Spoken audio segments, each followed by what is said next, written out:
Assalamualaikum warahmatullahi wabarakatuh.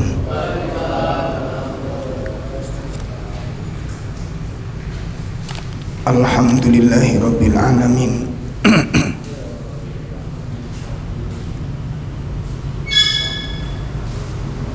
Alladzi khalaqal mauta wal hayata liyabluwakum ayyukum ahsanu amala. Asyhadu an la ilaha illallah wahdahu la syarikalah wa asyhadu anna Muhammadan abduhu wa rasuluh. Ya ayyuhalladzina amanu taqullaha haqqa tuqatih wa la tamutunna illa wa antum muslimun. Ya ayyuhalladzina amanu taqullaha wa qulu qawlan sadida yuslih lakum a'malakum wa yaghfir lakum dhunubakum wa may yuti'illaha wa rasulahu faqad faza fawzan 'azima. Allahumma salli wa sallim wa barik ala nabiyyina Muhammadin wa ala alihi wa ashabihi wa man tabi'ahum bi ihsanin ila yaumiddin, amma ba'd. Ikhwatul kiram, bapak-bapak, ibu-ibu, majelis taklim yang semoga dimuliakan Allah Subhanahu wa ta'ala. Alhamdulillah thumma alhamdulillah, Allah memberikan kesempatan emas kepada kita. Kesempatan emas itu berupa kesehatan. Kesempatan emas itu berupa kesempatan yang dengan dua kesempatan emas ini kita bisa leluasa, kita bisa merdeka di dalam melaksanakan aktivitas dengan segala bentuk aktivitas. Kita bisa makan apa yang kita sukai, minum apa yang kita sukai, berbuat apa yang kita sukai. Itu karena Allah memberi nikmat kita sehat. Kita bisa menikmati punya keluarga. Kita bisa menikmati punya kendaraan. Kita bisa menikmati tempat tinggal. Itu karena Allah memberikan nikmat sehat kepada kita. Coba Bapak Ibu bayangkan, kalau hari ini kita dibaringkan di rumah sakit. Coba renungkan, kalau hari ini kita itu berbaring di rumah sakit, dipasang infus. Di kamar yang lain kita lihat bukan cuma infus dipasang, oksigen. Di kamar yang berbeda ada yang di ruang isolasi, di ruang ICU. Di kamar yang berbeda ada yang lambungnya dilubangi. Apa mereka ingin ada di sana? Apa mereka ingin mengalami peristiwa itu? Coba ibu bapak bayangkan, renungkan sejenak saja. Kalau seandainya sekarang ini bisa nggak kita bisa duduk menikmati kajian, kalau di rumah kita anak kita diuji Allah dengan sakit tumor ganas?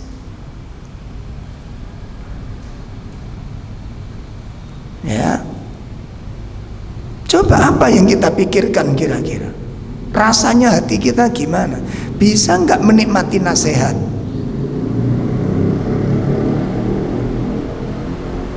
Rumah kita tinggalkan, makan tidak boleh sembarangan, segala macam makanan ada di sekitar kita, namun dokter melarang dan membatasi. Mana nikmat makanan?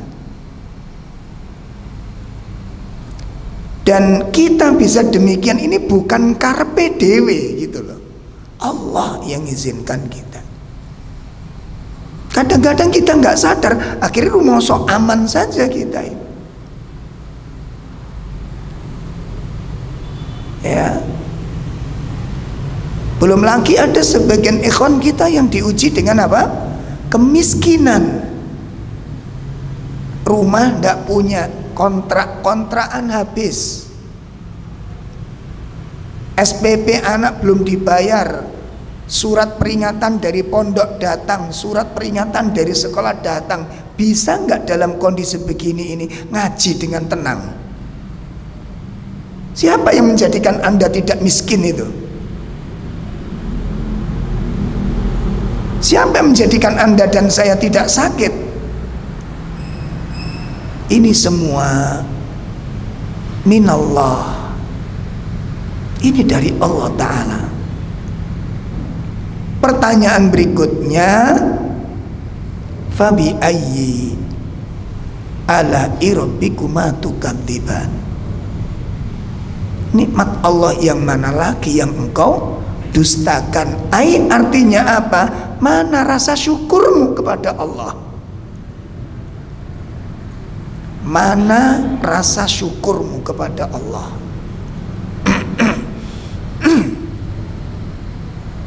Nah, bapak-bapak, ibu-ibu sekalian, maka sebuah kenikmatan yang sangat luar biasa ketika Allah berikan itu kepada kita. Kita diberi nikmat sehat, kita diberikan rasa aman oleh Allah Ta'ala. Ini ayo dimanfaatkan dengan sesuatu yang berharga. Ayo diisi dengan sesuatu yang membuat Allah ridho. Ya, ayo diisi dengan sesuatu yang bisa mendatangkan kenikmatan-kenikmatan yang tolong diingat-ingat ini ya. Kalau kenikmatan itu disia-siakan, nikmat itu diambil paksa oleh Allah, baik secara global maupun secara individu. Pak, Ibu, panjenengan bisa senyum, panjenengan nangis, itu Allah yang buat. Allah katakan, innahu huwa adhaka wa abka. Dia Allah yang membuat engkau tertawa, dan Allah yang membuat engkau menangis. Dengan apa? Dengan Allah datangkan sebab. Dengan Allah mendatangkan sebab. Dan itu bagi Allah itu sangat mudah bagi Allah itu. Makanya manusia di dalam menjalani hidup itu kan nunggu suatu peristiwa, nunggu suatu peristiwa. Makanya kita nggak boleh lepas dari Allah, ya, dan jangan jauh-jauh dengan Allah. Nanti Allah tegur, Allah paksa untuk ingat, Allah paksa untuk ingat. Makanya kan salah satu rahasia indah di balik musibah Itu adalah apa? La'allahum yarji'un, agar manusia mau kembali kepada Allah Subhanahu wa taala. Baik. Bapak Ibu sekalian yang dimuliakan Allah, materi yang akan kita bahas pada pertemuan kita malam ini menindaklanjuti pembahasan kitab Ahbabullah, ya, dari Arbaun min Ahbabillah, 40 karakter yang dicintai oleh Allah. Dan kita masuk pembahasan karakter at-taqwa, ya. Salah satu karakter yang dicintai Allah adalah sifat takwa. Sifat takwa, dan definisi takwa sudah kita jelaskan, ya. Sudah cukup panjang lebar waktu itu kita terangkan apa yang namanya takwa. Kalau dari sisi bahasa artinya takwa kemarin apa? Masih ada catatannya? Atau di buku yang lain? Takwa dari sisi bahasa artinya menjaga, hati-hati, waspada, ya. Dari kata wikoyah, wako, ya. Jadi takwa itu dari dua asal bahasa. Yang pertama dari kata-kata wako, kata dasar wako artinya menjaga. Yang kedua dari asal bahasa kata dasar al-wikoyah yang artinya hati-hati dan waspada. Itu makna takwa menurut bahasa. Adapun makna takwa menurut syariat adalah imtithal awamiri wajtinabu nawahi, menjalankan perintah-perintah Allah dan menjauhi larangan-larangannya. Jadi makna takwa menurut syariat adalah apa? Menjalankan perintah-perintahnya dan menjauhi larangan-larangannya. Sebelum saya lanjutkan, saya ingatkan, kalau kita ngaji, kalau kita thalabul ilmi ini, kita harus tahu materi-materi dasar seperti definisi. Definisi itu materi dasar, ya, materi dasar. Sehingga dengan menguasai materi dasar itu sangat penting untuk pengembangan di dalam memahami tentang definisi sesuatu. Contoh tentang akidah. Apa makna akidah? Itu harus tahu, harus paham. Itu materi dasar soalnya. Apa itu akidah? Ada berapa macam akidah?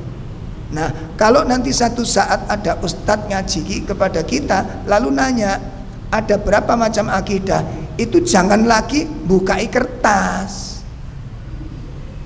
Paham ya? Jangan lagi apa?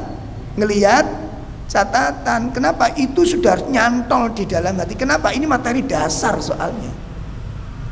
Lah kalau bab masalah akidah saja nggak ngerti definisinya, gimana nasib akidahnya? Wong definisinya aja nggak paham itu. Saged dipaham nih. Jadi jangan sampai tolong sebutkan makna ada berapa macam akidah. Boleh catatan ini nggak pas nih. Nggak boleh begitu itu. Jadi begitu. Apa makna akidah? Akidah begini, loh gitu loh. Jadi karena kita punya akidah nggak paham tentang akidah, gimana nasib akidahnya? Terus ada berapa macam akidah? Apa makna iman? apa makna iman kepada Allah. Itu kula panjenengan niku kedah iso jlentreh nih, karena itu unek-unek itu pemahaman. Unek-unek itu pemahaman. Jadi jangan sampai kayak kemarin kita ada diundang kajian, ya, kajian ini selama ini katanya sudah kajian tafsir, sudah 20 tahun ngaji tafsir itu. Nah, saya diundang itu perdana kemarin, hari Ahad kemarin, di daerah Surabaya, daerah Darmo sana. Nah, 20 tahun ini kira-kira wis khatam ping pira tafsir nih ya. Saya luar biasa gitu kan. Begitu saya tanya, tolong ini ada di dalam surat surat An-Nahl, bingung. An-Nahl, An-Nahl. Ya Allah, Bu, An-Nahl surat berapa? Ya Allah, Bu, sampean jari 20 tahun ngaji. Allah. Ini kira ngisin-ngisini ustadz ini. Ya, jadi jangan sampai bapak-bapak disuruh menjelaskan apa makna yakin, apa makna tawakal. Orang iso jelas niku ojo sampai. Kenapa? Tidak bisa menjelaskan itu menunjukkan tidak paham. Ya. Walaupun tidak bisa menerangkan panjang, paling dasar itu dasarnya. Saged dipahami niki. Ibadah, apa makna ibadah? Niku kudu jelas nih so. Ibadah itu begini definisi. Ada berapa macam ibadah? Niku kudu sudah bisa gitu loh. Ya, sehingga itu nanti membentuk sebuah karakter. Ya. Nah, setiap kajian itu mesti kita tes begitu. Alasannya apa? Wonten gini buku situ masih ada catatannya di buku satunya gitu. Itu pesan saya pertama, nggih. Dadi usahakan murojaah materi seperti sabar. Apa itu sabar? Apa itu yakin? Apa itu takwa? Apa itu iman? Definisinya harus bisa dijelaskan secara singkat. Secara singkat. Baik, itu yang pertama. Yang kedua, ini permohonan. Ini permohonan.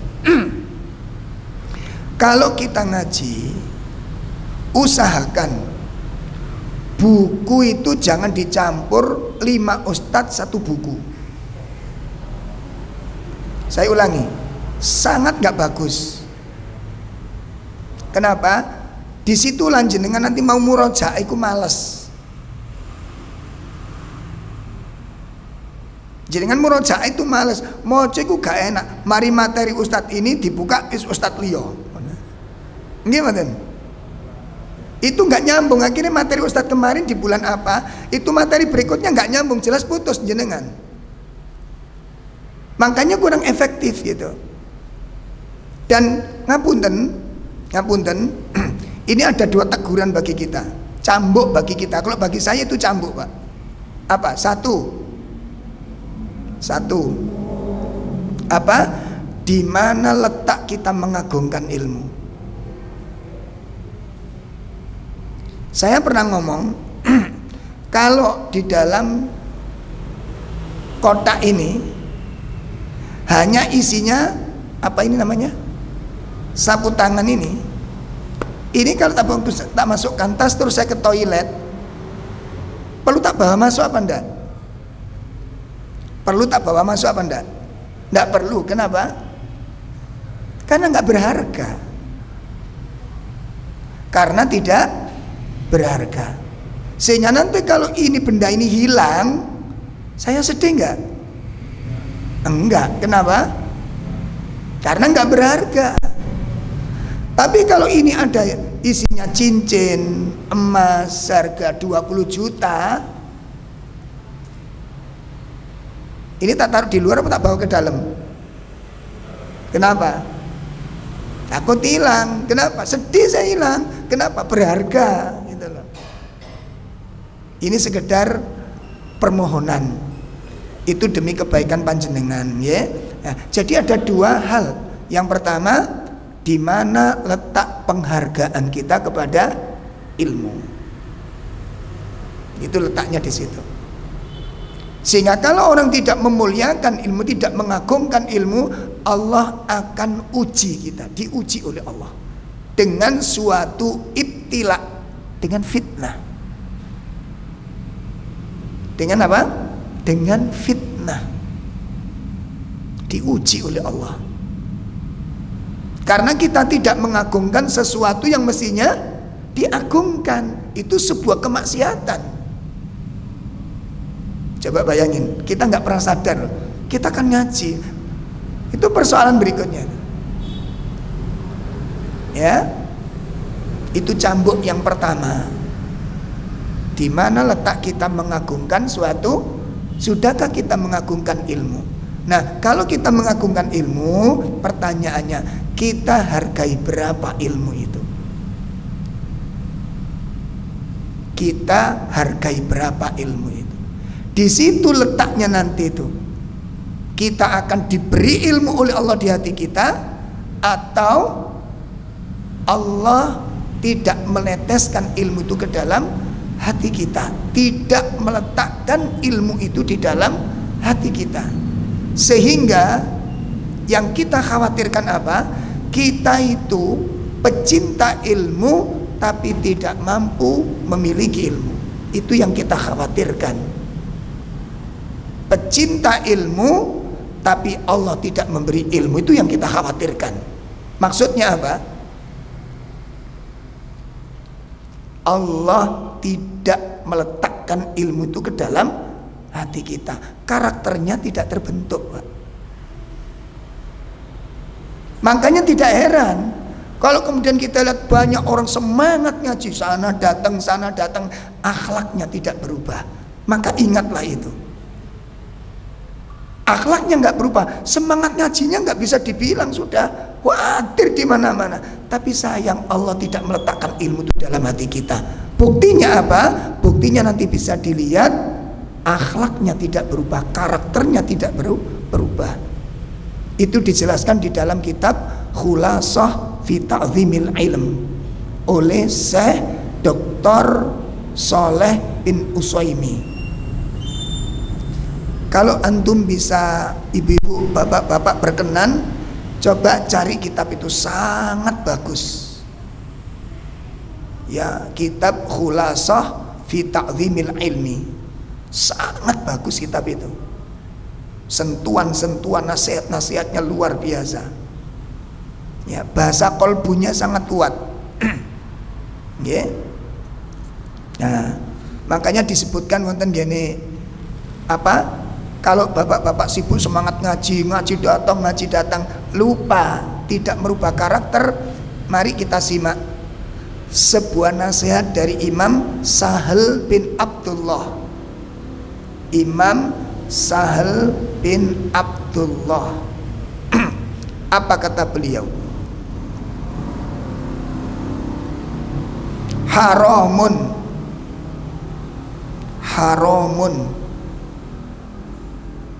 ya,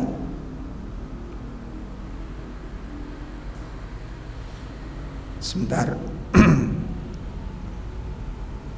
Kata Sahal bin Abdullah adalah haramun ala qalbin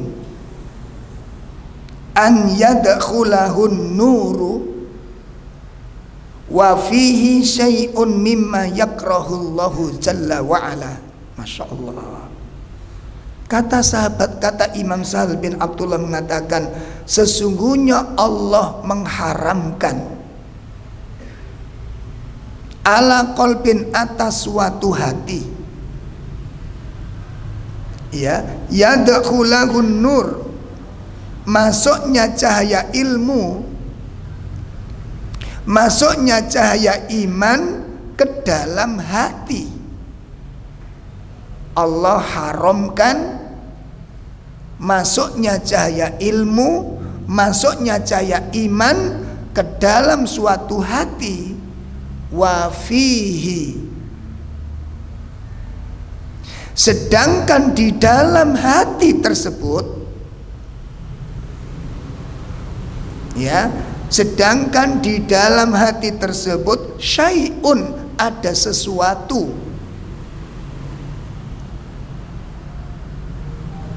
mimma yakrahullah jalla wa ala. Ada sesuatu yang dibenci oleh Allah.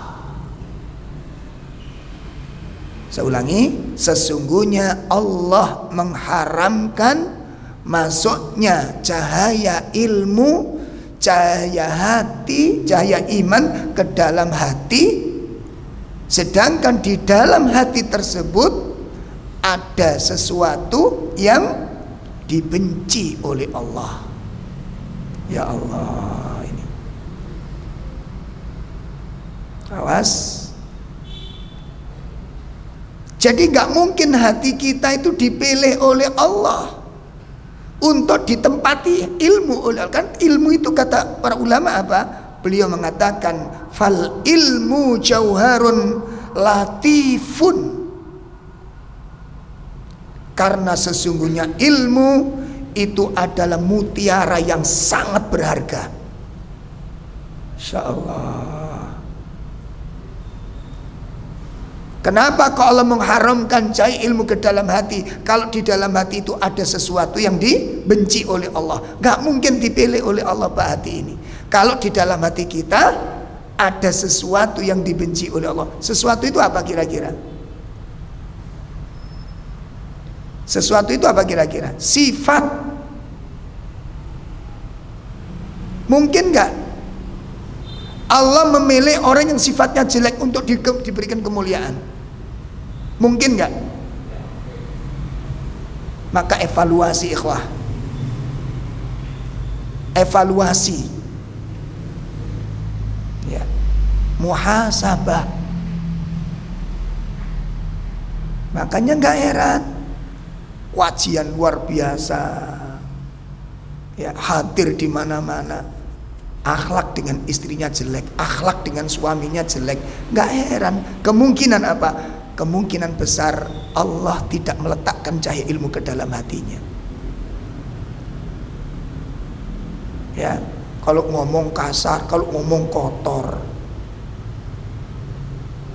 ketaatan individu kepada Allah lemah dilakukan.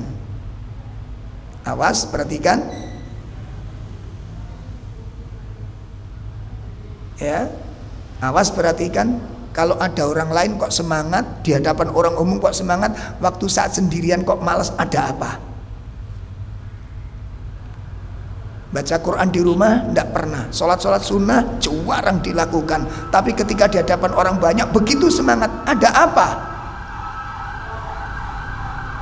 Air mata yang dimuliakan oleh Allah, air mata yang bagaimana?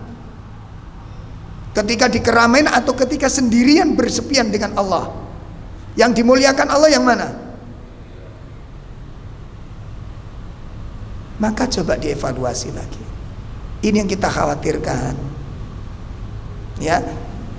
Makanya Allah mengharamkan masuknya cahaya ilmu, cahaya iman ke dalam hati kalau di dalam hati itu ada sifat-sifat yang dibenci oleh Allah Ta'ala. Kenapa? Fal ilmu li annal ilma jauharun latif, karena ilmu adalah mutiara yang sangat berharga. La yasluhu illa lil qalbin nadhif, tidak layak, tidak pantas ditempatkan kecuali kepada hati yang bersih. Dan yang paling tahu hati bersih kotor itu siapa? Allah.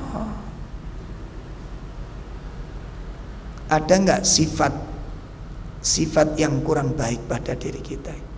Keras kepala, angkuh, congkak, itu kan sifat-sifat yang sangat dibenci oleh Allah. Makanya nggak Allah pilih untuk ditempati. Nah, kemudian nasihat Dr. Saleh bin Al-Utsaimin ini menasihati kepada kita apa?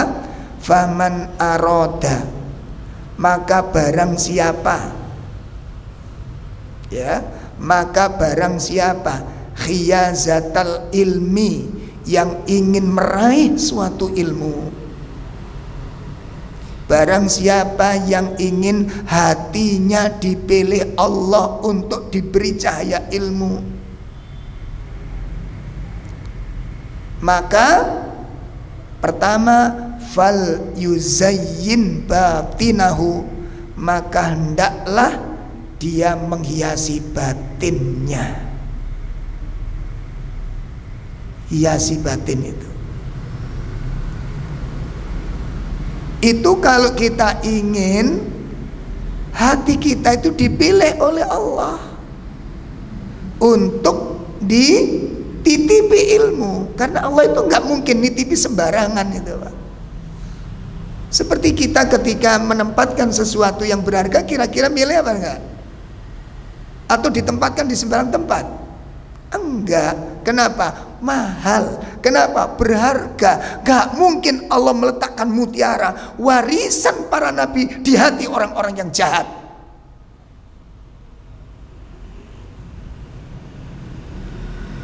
Gak mungkin.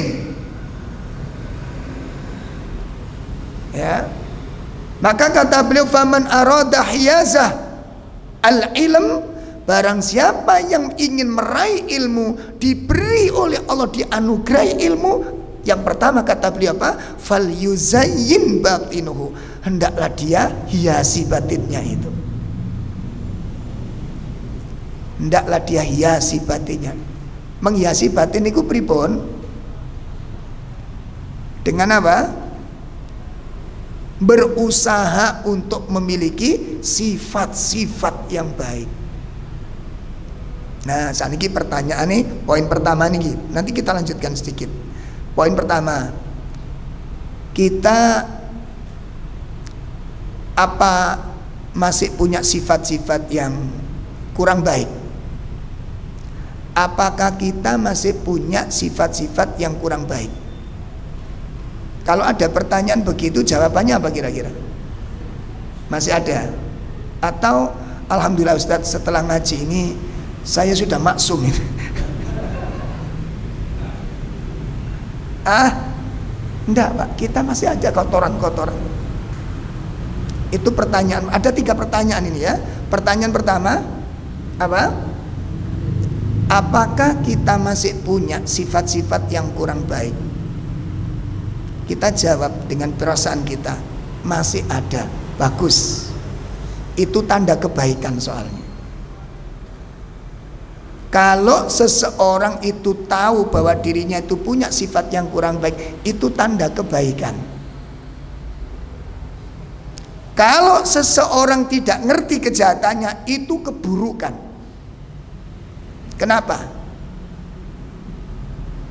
Orang yang tidak bisa menemukan kejahatan dirinya, seumur-umur dia tidak bisa memperbaiki diri. Dengarkan itu dengan baik.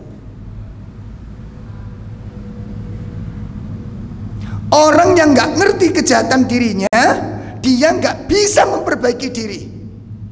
Kenapa?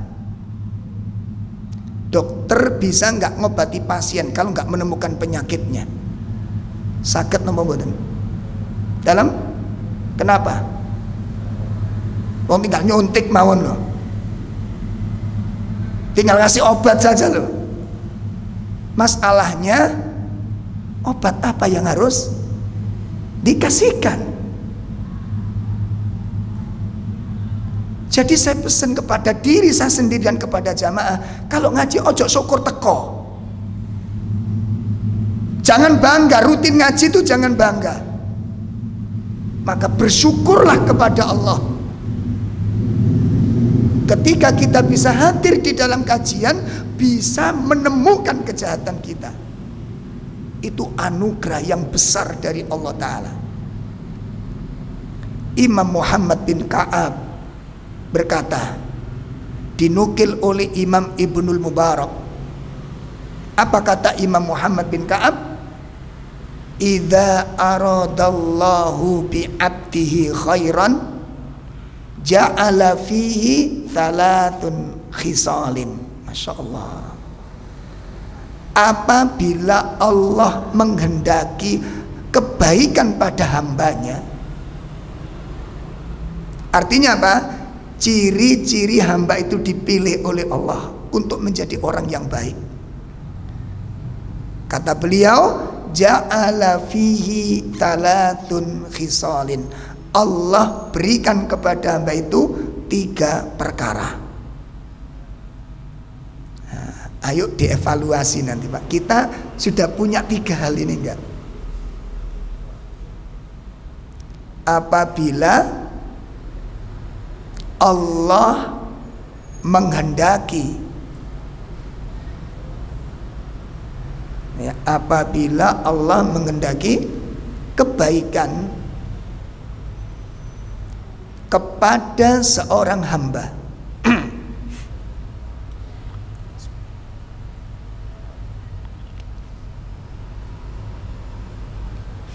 apabila Allah menghendaki kebaikan kepada seorang, berarti kan dipilih gitu kan. Maka ja'ala fi thalathin khisalin, Allah menjadikan 3 perkara kepadanya. Allah berikan 3 perkara kepadanya. Allah berikan 3 perkara kepadanya. Apa 3 perkara tersebut? Yang pertama adalah fiqhan fiddin. Dia diberi pemahaman kepada agama, paham kepada agama. Itu yang pertama, paham kepada agama ini. Nah, jadi orang yang paham kepada agama itu kalau melihat masalah itu Pak, itu tenang dengan kacamata keilmuan, bukan dengan kacamata emosional. Begitu, dengan kacamata diteliti, dikaji, sehingga sikapnya itu menampilkan sikap hati-hati. Nah coba, saya pernah ceritakan jenengan, kalau bapak ibu ngelihat ada teman dekat kita kok wajahnya pucat, ya, dan kelihatan lemah, lemes gitu, biasanya kita kan tanggap toh, ini biasanya ceria, ini biasanya semangat, ini biasanya cerah, ini kok kelihatan apa? Lesu. Kan biasanya kita nanya, "Samin kok kelihatan lesu?" Terus dia jawab, "Saya sakit diare, sudah 2 hari." Nah, ketika kita dengar begitu, kita ingin berbuat baik kepadanya dengan memberikan apa? Informasi tentang obat. Gimana? Sudah 2 hari masih mencret. Iya, coba Samin minum ini, kan begitu. Biasanya kan begitu toh. Coba minum ini, coba kasih ini, coba konsumsi ini. Pertanyaannya, waktu kita ngasih informasi tentang obat, itu dari pengetahuan atau dari pengalaman?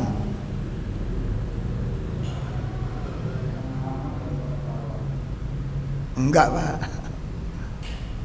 Dari apa? Pengetahuan atau dari pengalaman? Beda loh. Kalau pengalaman, aku ini sakit ngono tak keingin, itu pengalaman. Kalau pengetahuan, itu diagnosa. Persoalannya, ketika dikasih obat seperti obat kita, pertanyaannya, apa sebab sakitnya itu sama? Apa mencret itu hanya dari satu faktor? Dalam? Tidak. Tidak Pak. Mencret itu ada sebab salah makan, keracunan, masuk angin, kaget itu ya so mencret. Nggih mboten. Lho nggih Pak. Ada adik ipar saya itu nunggui istrinya mau melahirkan. Mencret sing lanang. Kena apa sampean kan mari enggak mangan apa. Aku mikir bojoku jadi saking napa nih? Stres Pak. Saking sepanenge niku. Mencret. Atau istri kaget melihat HP suaminya mau nikah lagi. Nah, ini iso mencret Pak. Masya Allah. Lah kalau mencret gara-gara itu, mbok kei intro stop sak truk yo tambah mencret, Pak. Bukan pengendali itu. Itu karena kita bukan ilmu yang kita kasih, itu karena pengalaman kita. Gitu.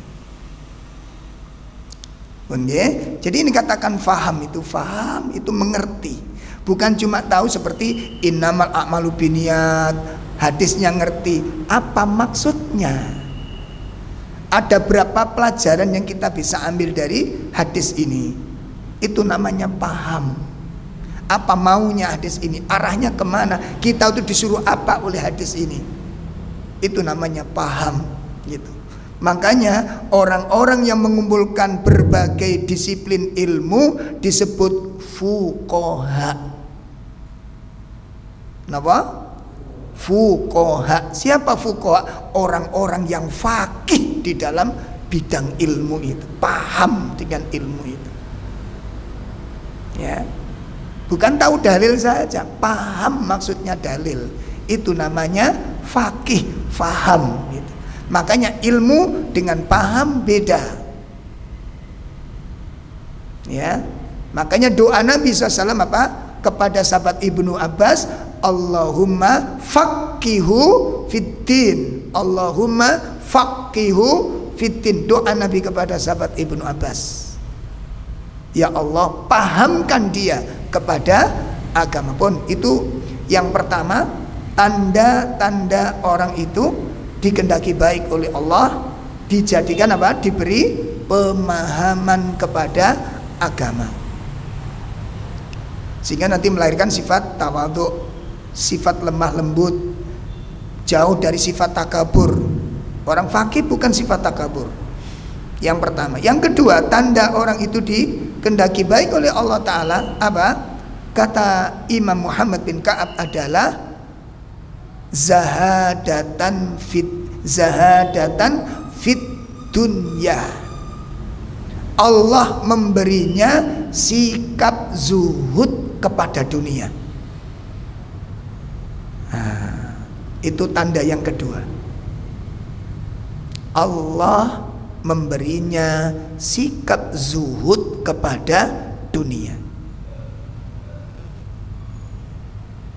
Apa yang dikatakan sikap zuhud kepada dunia itu? Salah satu tanda, karena sikap zuhud nanti definisinya banyak sekali oleh para ulama. Saya ambilkan salah satu dari Imam Ibnu Taimiyah. Az-zuhdu, kata Imam Ibnu Taimiyah, yang dikatakan zuhud itu adalah tarku ma la yanfa' fil akhirah.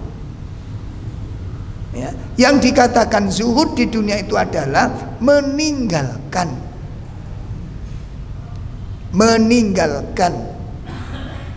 mala yanfa', sesuatu yang tidak bermanfaat fil akhirah, untuk kehidupan akhirat. Nah, meninggalkan sesuatu yang tidak ada manfaatnya untuk akhirat. Nah, sehingga orang seperti ini itu kalau berbuat niku, perbuatannya itu pilihan semua, Pak. Kenapa? Nggak mungkin dia lakukan sesuatu yang mubadir, sesuatu yang nggak ono manfaat, nggak mungkin dia lakukan. Maka ini orang-orang pilihan dari Allah. Itu sikap zuhud. Nah, contohnya apa sih perbuatan sih gak ada manfaat ini? Contoh ya, bagi bapak-bapak, ibu-ibu yang hobi nge-share. Ini satu sisi aja, yang hobi nge-share. Hujan, di samping rumah kita ada pohon tumbang, sampean foto, terus sampean share. Pertanyaannya, manfaatnya apa? Nah, apa ngundang teman-teman diajak kerja bakti? Atau mau sarapan, sayurnya, ikan pepesnya difoto, kemudian di-share. Manfaatin apa? Kecuali kalau jenengan itu dagang. Paham ya? Wong ya ora dagang. Difoto kemudian apa? Di-share. Manfaatnya. Ini mubadzir, perbuatan mubadzir. Itu salah satunya. Ya. Yang kedua apa? Di antara yang paling banyak hari ini dan kita jarang sadar. Di saat adzan dikumandangkan, kita masih getu ini. Saat adzan dikumandangkan, kita masih aktif ini. Perhatikan dengan baik. Apa enggak bisa ditunda? Sehingga ini nanti Pak, nek diremeh nih, nek disepelek nih, itu nanti akan menjadi suatu kebiasaan. Sehingga dari sifat al-istihanah, perhatikan, apa sifat al-istihanah? Meremehkan, menyepelekan. Sikap ini itu mematikan syariat satu persatu. Jadi sunnah-sunnah Nabi itu kita tinggalkan satu persatu, tidak terasa. Waktu adzan dikumandangkan ada berapa sunnah yang diajarkan oleh Nabi? Ada berapa sunnah? 2. 1 istima', mendengarkan. Apa ini sudah diamalkan dengan baik? Waktu adzan dikumandangkan, betul ini sudah kita amalkan? Sehingga ketika di rumah anak-anaknya pun disuruh mendengarkan, dilatih. Anak-anak ada adzan, didengarkan. Anda adzan, didengarkan. Atau kita enak aja telepon-teleponan, padahal bisa ditunda itu Pak. Ini sepele kelihatan, tapi kalau nggak diingatkan terus kita salah. Satu sunnah hilang sudah. Yang kedua apa? Menirukan hilang sudah. Karena nggak denger, nggak mungkin kita tirukan. 2 sunnah yang sudah kita tinggalkan, 2 sunnah yang pelan-pelan mati. Pertanyaannya, kita ingin berapa sunnah lagi yang kita tinggalkan? Kita ingin berapa sunnah lagi yang kita padamkan? Karena sifat al-istihanah, meremehkan sunnah itu. Kalau ini dianggap sepele, lebih sepele mana daripada doa bercermin? Dalam hari ini kita temukan nggak doa bercermin? Ada nggak doanya itu? Hafal? Ayo, ada sunnahnya nggak? Ada. Kenapa kok ada di situ kitab-kitab adab? Karena ulama tidak mau kehilangan satupun amal Rasulullah SAW. Maka disimpan oleh para ulama di dalam kitab Adabul Yaumiyah, adab-adab harian seorang muslim. Itu sudah banyak yang hilang. Yang menghilangkan siapa? Yang memadamkan sunnah siapa? Orang-orang yang mengatakan cinta kepada Rasul. Apakah itu bentuk cinta kita kepada Rasul? Dengan cara meninggalkan sunnahnya. Satu persatu sunnah ini akan hilang. Makanya pertanyaannya tadi, kita ingin berapa lagi sunnah ini harus dihilangkan, sehingga nanti hidup ini tidak terbebani, bebas, gitu. Gak terikat oleh syariat. Apakah cara hidup seperti itu yang kita rindukan? Maka jangan diremehkan ayol ikhwah ini. Sampun ya. Itu yang kedua, tanda orang dikehendaki baik oleh Allah apa? Diberikan sikap zuhud kepada. Yang ketiga, kata Imam Muhammad bin Ka'ab, ya, tanda yang ketiga kalau orang itu diberikan kebaikan Allah, dipilih oleh Allah, hatinya dipilih oleh adalah basaron fi uyubihi. Basaron fi uyubihi, diberi kemampuan. Insyaallah ini orang itu diberi kemampuan oleh Allah untuk melihat aib-aib dirinya. Ya Allah, ini makanya tadi saya nanyakan kepada saya sendiri, Saya jujur Pak, saya manusia biasa, banyak kekurangan yang saya temukan. Nah caranya gimana? Pasangan kita dimintai tolong. Dek, selama saya mendampingi sampean ini, ada nggak sifat-sifat saya yang kurang baik? Nah, ya. Nang konek wis ditutur ojo ngamuk ngono lho. Wong kula kadang-kadang ku njaluk dituturno, begitu dituturno gak terima. Akhirnya dikongkon ngritiki maneh wis gak gelem, gak mungkin mau wis moh.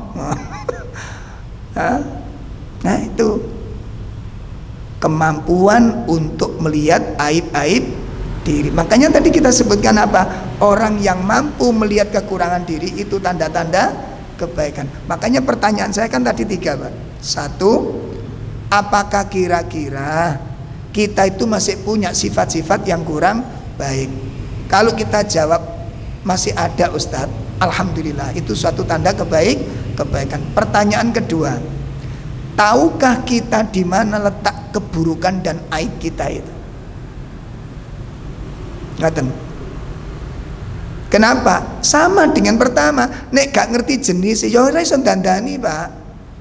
Padha karo wong kate nambal ban sampeyan iki bocor, tapi gak iso nemokno. Bocore iso dandani? Ora iso. Apakah kita sudah pertemukan? Kalau memang kita mengakui, sadar, saya masih punya kekurangan, saya masih punya aib. Pertanyaan kedua, tahukah kita di mana aib kita itu? Di manakah kejelekan sifat kita itu? Itu yang kedua. Iya Ustaz, saya tahu Ustaz, saya suka marah Ustaz.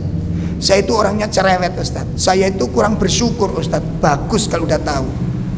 Persoalan yang ketiga, kalau memang kita sudah mampu menemukan aib-aib kita, pertanyaan yang ketiga, ini pertanyaan yang menentukan. Kenapa? Di situ Anda dikatakan orang yang hijrah itu. Di situ letaknya Anda dikatakan muhajir. Anda adalah muhajir sejati. Apa pertanyaan jawaban ketiga itu? Pertanyaan ketiga, kalau kita sudah menemukan, mampu menemukan jenis kejelekan sifat kita, kekurangan diri kita, pertanyaan ketiga, maukah Anda meninggalkannya? Maukah Anda meninggalkannya? Lho wonten Pak, wong niku ngerti, aku ngerti nabi iki wong keras kepala. Tapi aku mau nek kok ninggalno. Lho ana sing ngono ya. Itu bisa dijadikan hal kebanggaan. Ini keburukan. Yos ngene gak aku kasar wong iki kan dia ngerti, gak ngerti ndolek wong liya ngono malan. Ini bukan kebaikan. Maukah kamu Anda meninggalkan? Makanya dikatakan saum. Makanya kemarin kita kritisi tentang siam dan saum. Apa itu saum? Meninggalkan kebiasaan-kebiasaan yang tidak baik, sehingga terjadi sebuah perubahan yang luar biasa. Itu yang membuat Allah takjub, itu yang membuat Allah kagum. Bukan cuma Allah yang kagum. Jangan lihat, kalau punya anak keras, punya anak berani sama orang tua, yang Anda harapkan dari anak ini apa? Perubahan yang meninggalkan sifat itu. Itu mengagumkan kita semua. Masya Allah. Nah, ini nasihat Imam, nasihat dari Dr. Shalih Al-Utsaimin. Jadi barang siapa yang menginginkan untuk meraih ilmu, maka yang pertama kata beliau, fal yuzayyin batinuhu, hendaklah dia hiasi batinnya itu. Yang kedua apa? Wa tahhir qalbahu min najasatihi. Syarat yang kedua, wa tahhir qalbahu min najasatihi, hendaklah dia suci, dia cuci hatinya, dia bersihkan hatinya dari kotorannya. Lah, sesuatu yang mengotori hati itu ada dua sisi. Yang pertama dari dalam diri kita, yaitu adanya sifat-sifat yang tidak baik tadi, Pak. Sifat-sifat yang tidak baik itu yang menjadi kotoran hati kita. Itu yang nyerimpeti ibadah itu. Nyerimpeti ibadah. Makanya nanti kok barangkali nggih, kita mau tahajud angel sekali gitu. Kesempatan itu ada, peluang itu ada, waktu itu ada, kemampuan ada, kemauan nggak ada, nggak jadi, Pak.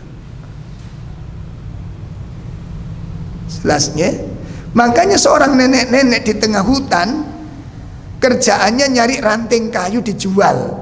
Itu tiap tahun melakukan ibadah kurban. Rumahnya reot, dinding-dindingnya sudah berlubang, tiangnya sudah miring. Tiap tahun ibadah kurban. Digudo sama ustadz yang membimbing beliau, "Mbah, jenengan ini kalau di dalam pembahasan fikih sosial, jenengan ini termasuk orang yang tidak mampu. Jadi nggak kurban, nggak apa-apa." Niku digoda sama ustadznya. Ustadznya ini nangis ngeliat nenek ini. Tiap tahun, Pak. Kerjaannya nyari ranting-ranting kayu dijual. Tiap tahun kurban. Begitu digoda sama ustadz ini, jenengan ini termasuk yang nggak mampu gitu loh. Jadi nggak kurban, nggak apa-apa. Apa jawabnya? Kurban itu bukan dari kemampuan ustadz, tapi dari kemauan. Banyak orang mampu tapi nggak mau. Coba dievaluasi, ya, coba dievaluasi. Ayo, nek evaluasi ini sing gampang-gampang mau, sing angel-angel. Sederhana ya, Bapak Ibu, setahun biasanya kita khotam Quran berapa kali? Gampang toh? Gampang apa angel nih? Setahun itu khotam Quran berapa kali? Angel Ustadz, siapa yang bilang angel? Apa alasannya? Repot. Oke, enggak apa-apa. Mau ini repot tiga panah. Tapi Anda juga nggak sempat baca WA, nonton YouTube gitu. Nggak sempat juga. Oh sempat kalau itu, nah masalah kan itu. Kenapa Anda sempat? Nonton bal-balan sempat, nonton voli sempat, nonton bulu tangkis sempat, mancing sempat, sepeda pancal sempat, baca Quran tidak sempat. Ada apa? Ada apa? Evaluasi. Kemungkinan ada sesuatu yang nggak baik, kebiasaan-kebiasaan yang tidak baik yang belum kita tinggalkan, nyerimpeti dalam ibadah. Walaupun ibadah itu sangat mudah, baca Quran itu sangat mudah, Pak. Nggak usah dipegang kalau memang Qurannya abot, dekein bantal. Anda nggak usah turun dari tempat tidur, tetap di atas tempat tidur. Senden kalau Anda tidak kuat. Masih tidak kuat, ada apa? Repot Ustaz, sampai mati repot itu. Kita belum punya skala prioritas dalam hidup. Makanya marat-marit jadwal uripen ini. Marat-marit jadwal hidup ini. Lah ngeten iki kudu ditata, Pak. Ngoten lho. Maka persoalannya di dalam kajian-kajian kita itu bukan ustadz yang kita undang. Silakan Anda undang dari mana saja yang terkenal. Tetap daya rubahnya itu kecil kalau di dalam diri kita memang tidak ada komitmen untuk lebih baik. Jelas? Kuncinya itu ning atiku lho mbak sampean, ngoten lho. Apa jenengan kali kalau betul-betul ingin jadi orang baik? Bisa itu kalau jenengan punya tekad. Apa artinya Ustadz teriak-teriak kalau jenengan sendiri tidak punya tekad untuk berubah lebih baik? Apa artinya Ustadz teriak-teriak itu? Nggak ada fungsinya. Sama dengan orang sakit berobat ke dokter. Apa artinya dokter kasih resep yang bagus, terapi yang bagus, konsep yang bagus, nek sing loro gak kepingin waras. Bu, makanan ini sementara jangan dimakan ya. Nggih, ngono. Di oma anduk. Apa manfaatnya dokter wanti-wanti ngasih obat yang Masya Allah, apa artinya? Makanya dalam konsep memperbaiki diri ada dua hal yang harus kita lakukan. Satu, apa? Tekad yang kuat untuk melangkah pada peningkatan kebaikan. Walaupun cuma satu langkah, lakukan. Walaupun cuma satu jengkal, lakukan. Itu satu.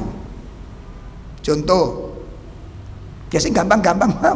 Ada nggak di antara kaum muslimin itu 3 hari, 4 hari, seminggu, sebulan gak mau Quran blas? Ono nggak kira-kira?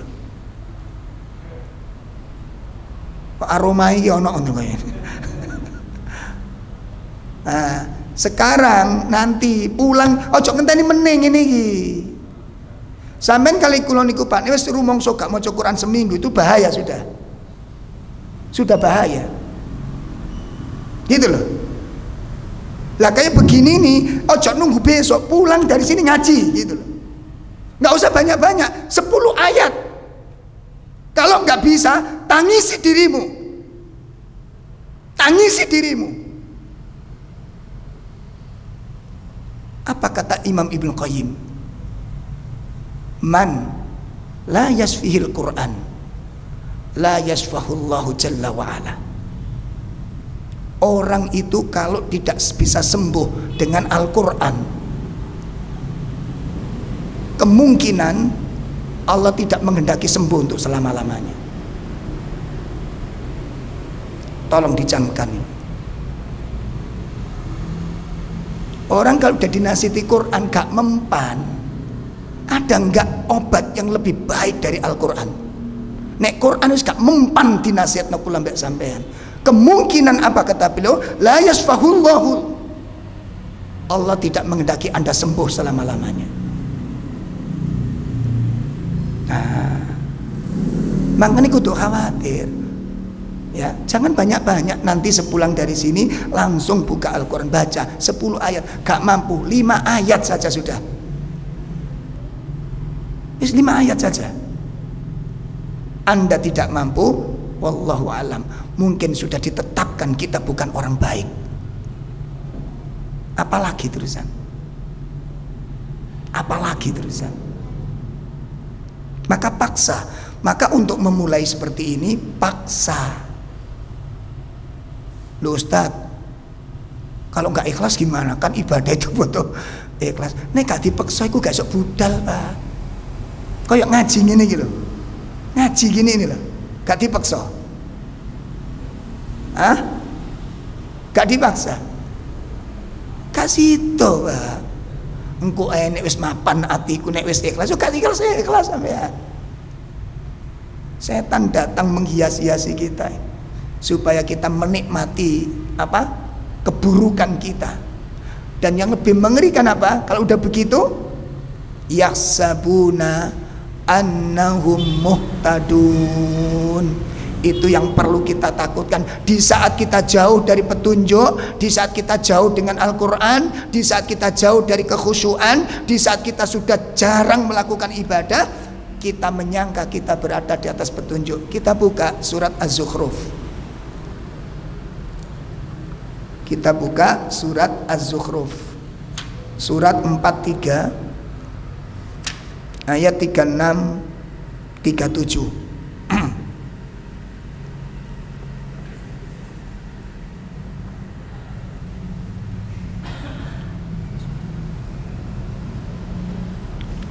Sampun kepanggih. A'udzu billahi minasy syaithanir rajim. Wa man ya'shu an dzikrir rahmani nuqayyid lahu syaitanan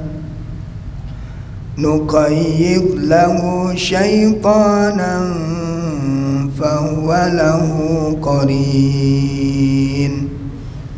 Wa innahum la yasuddunahum 'anis sabil, la yasuddunahum 'anis sabili wa yahsabuna annahum muhtadun. Iya, ada terjemah. Siapa yang berpaling dari pengajaran Allah yang Maha Pengasih, kami biarkan setan menyesatkannya. Masya Allah. Maka dia setan selalu memeranginya. Sesungguhnya mereka setan-setan itu benar-benar menghalangi mereka dari jalan yang benar. Sedangkan mereka mengira bahwa mereka adalah orang-orang yang mendapat petunjuk. Masya Allah, ini yang paling bahaya ini. Makanya tadi disampaikan ojo sampai pisah karo Quran, ojo sampai pisah dengan Al-Quran. Ya, baca Al-Quran, baca Al-Quran. Kenapa Allah ingatkan di sini? Waman yaksu an dzikrir rahman, barang siapa yang berpaling dari peringatan Ar-Rahman. Ai maknanya apa? Al-Quran. Lah, sing dimaksud berpaling dari Quran itu pripun? Nggak peduli, nggak bacanya. Pak, di rumah kita ada Quran nggak? Ada. Yang Anda banggakan apa Quran di rumah itu? Yang kita banggakan apa Quran di rumah itu? Kalau ternyata rumah itu kering dari Al-Quran, kalau rumah itu gersang dari Al-Quran, kalau kerongkongan kita itu pun jarang dilewati Al-Quran, yang kita banggakan Quran ini apa? Dan apa selesai sampai di sana? Enggak. Ketika orang meninggalkan Quran, meremehkan Al-Quran, ada bahaya yang mengintai. Apa bahayanya? Satu, nuqayyid lahu syaitona, setan akan menguasainya. Loh gitu, setan akan menguasainya.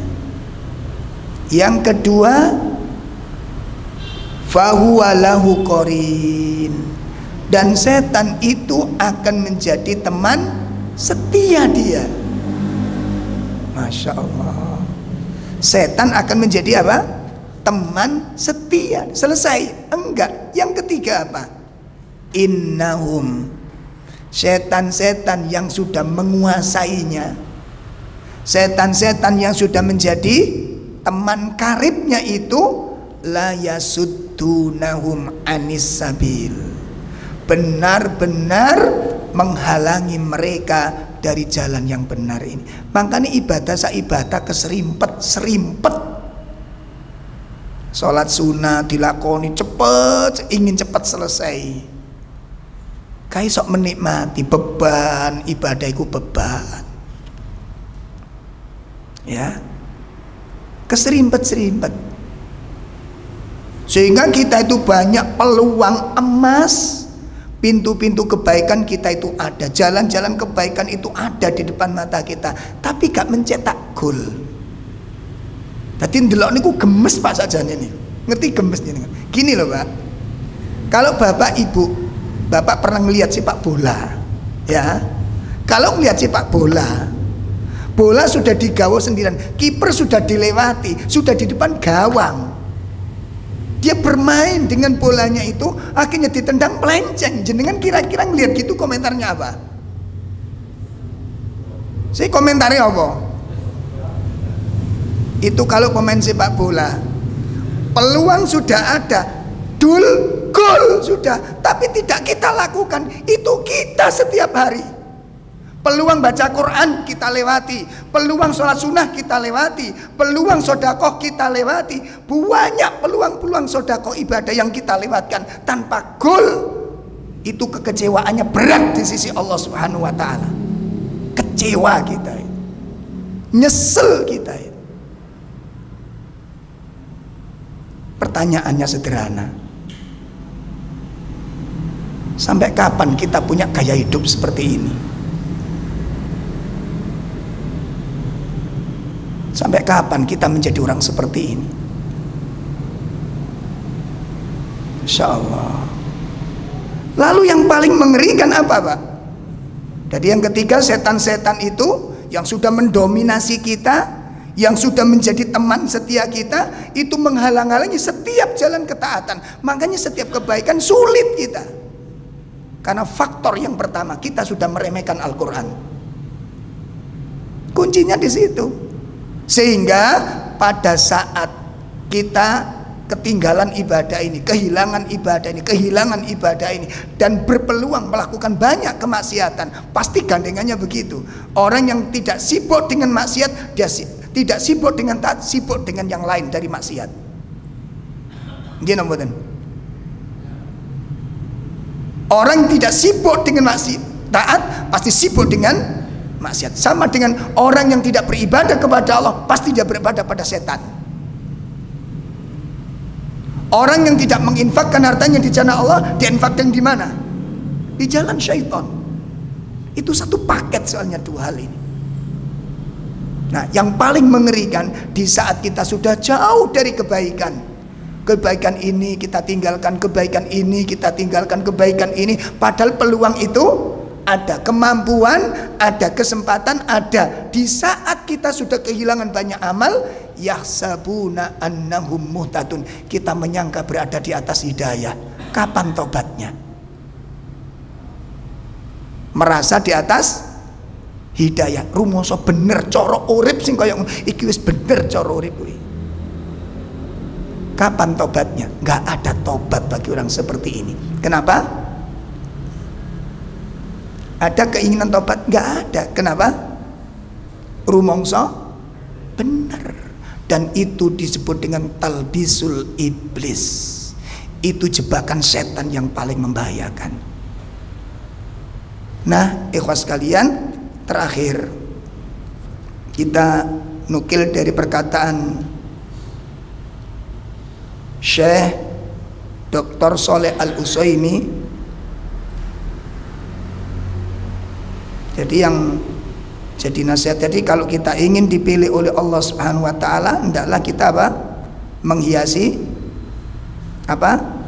Batin kita. Hendaklah kita menghiasi batin kita dan apa? Membersihkan kotoran-kotoran hati. Jadi kotoran-kotoran itu berupa sifat-sifat yang tidak baik. Yang kedua apa? Kemaksiatan-kemaksiatan yang kita konsumsi. Ya, perbuatan-perbuatan maksiat yang kita konsumsi. Terakhir, wa bihasabi taharatil qalbi yadkhulul ilm. Masuknya cahaya ilmu ke dalam hati, masuknya cahaya ilmu ke dalam hati itu sesuai dengan kadar kesucian hati itu.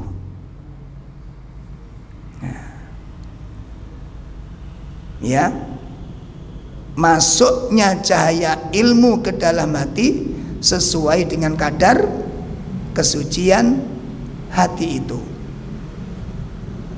Maka fa idzastadat taharatuhu, apabila hati itu semakin suci, semakin bertambah bersih, hati itu semakin bersih, semakin jernih hati itu, izdadat qabiliyatuhu lil ilmi, maka daya serap ilmu ke dalam hati itu semakin kuat. Ya, jadi kalau hati itu semakin bening, hati itu semakin jernih, hati itu semakin bersih, maka daya serap hati kepada ilmu itu semakin kuat, gampang tersentuh, gampang menerima. Di situ yang disebut dengan al-khusyuk. Khusyuk mulai kita miliki. Isok ngerasakno nikmate nasihat. Insyaallah. Baik, Bapak Ibu, ini nasihat kita malam ini, ya. Jadi kita belum bisa membahas tentang keutamaan takwa ini, ya. Yang mestinya malam ini kita akan bahas 2 keistimewaan takwa, yaitu keistimewaan di dunia dan keistimewaan di akhirat. Insya Allah nanti akan kita lanjutkan pada pertemuan yang akan datang. Insya Allah akan kita bahas lanjutan fadhailut taqwa, keutamaan takwa fi hayataini, di dalam 2 kehidupan, ya. Jadi bulan depan kita akan bahas fadhailut taqwa fi hayataini, 2 keutamaan takwa dalam 2 keutamaan takwa dalam 2 kehidupan, yaitu keutamaan di dunia dan keutamaan di akhirat. Ada yang perlu disampaikan barangkali? Kalau ada silakan. Kalau tidak ada kita cukupkan.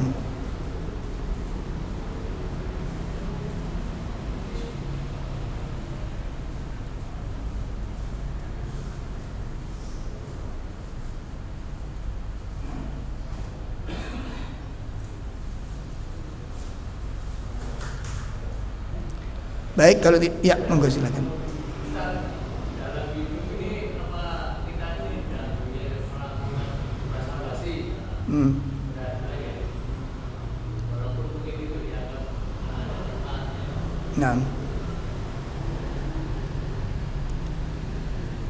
Nah, basa-basi itu ada 2 macam. Yang pertama ada manfaat, yang kedua tidak ada manfaat. Lah yang ada manfaat apa? Yang ada manfaat itu yang berkaitan dengan masalah yang akan dibahas. Maka basa-basi menuju ke sana tidak masalah. Ya, contoh saja ngapunten, kultur itu beda. Orang luar Jawa tuh nggak ada basa-basi, Pak. Saya punya teman dari Sumatera. Orang Sumatera itu kalau menawari tidak pernah menawari 2 kali. Jelas ya? Menawari cuma 1 kali. Jadi kalau sampai ditawari 1 kali nggak sampai mangan, salahnya sampai dewe. Enggak sampai nungkono 3 jam ya gak mangan sampean. Karena nggak mungkin ada penawaran yang kedua, itu jarang dilakukan. Karena kulturnya begitu gitu loh. Kalau kita kan enggak. Ngenteni ping 10. Ayo tak monggo disambi. Nggih sampun. Ngono. Nggih pun gampil ngono. Ayo ta didukno. Ya entek akeh sakjane kuwi. Nggih ta? Sama diduwi bakso. Ampun repot-repot. Asline ya seneng ngono lho. Coba kalau nggak percaya nanti. Begitu jenengan bakso, bilang, "Ampun repot-repot." Oh nggih pun nek wonten mboten. Pak mboten sida. Nek kira-kira piye sampean?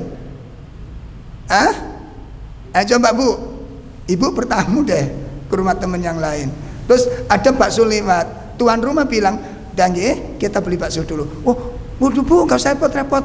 Oh ya sudah kalau, "Pak, enggak sida. Rasane piye?" Oh, anjen sing diomah medhit iki. Kan jenengan yang minta, gitu kan? Jelas ya? Nah, jadi dilihat kondisi, Pak. Dilihat apa? Kondisi. Nah, itu nolak itu basa-basi apa enggak? Dalam basa-basi kan gitu. Iya kan? Ya sama kita ini apa? Bepergian, jenguk orang sakit. Lah sama yang punya mobil, ayo kita cari makan bakso. Nah, gimana Bu? Kita cari makan bakso dulu. Oh, enggak usah repot, satu misal. Kalau kita langsung, oh ya sip, ya gak benak gitu loh. Karena karakter kita seperti itu. Apa kan? Gerangsang nih, kayak sembarang kalian nolak gitu kan? Oh gerangsang itu kultur kita gitu. Jadi kalau basa-basi itu nanti ada kaitannya dengan masalah yang akan dibahas dan itu membawa manfaat, maka tidak masalah. Saya pernah kita daurah di Malang Selatan, ya daurah di Malang Selatan dengan ustaz dari Sumatera. Nah, kita ke Ngeliyep, ke pantai Ngeliyep itu Pak, makan bakso. Nah, karena ketua rombongannya itu ketua yayasan, maka kita mengikuti ketua yayasan. Makan bakso, Ustaz, ayo bakso, sudah. Udah kenyang ini. Udah nggak nawari lagi Pak dia. Tak entah ini, lo gak ditawari mana? Gak ditawari mana ya kan ini. Akhirnya ustadznya begitu habis itu istighfar dia. Astagfirullah, astagfirullah. Afan Ustadz, afan. Antum kan orang Jawa. Ayo Ustadz, Pak juali Pak dia. Lihat yang hasil ini. Nah itu basa-basi. Lah yang basa-basi yang memang tidak dibutuhkan dan tidak ada kaitannya dengan masalah yang akan dibicarakan ya nggak usah. Gitu loh ya. Makanya kalau basa-basi itu sepintas selalu maka tidak masalah. Ya. Kalau tidak ada basa-basi, keharmonisan rumah tangga nggak bisa, Pak. Gimana? Ngapunten banget gitu. Kalau bapak-bapak punya hajat kepada ibu-ibu itu langsung apa basa-basi? Punya hajat ini. Saya nggak usah menerjemahkan lebih jauh loh ya. Wis podo gede. Coba basa-basi apa enggak? Enggak basa-basi. Wah, ya serem, Mbak. Coba rumah tangga enggak ada basa-basi. Enggak nikmat. Gitu. Saklek.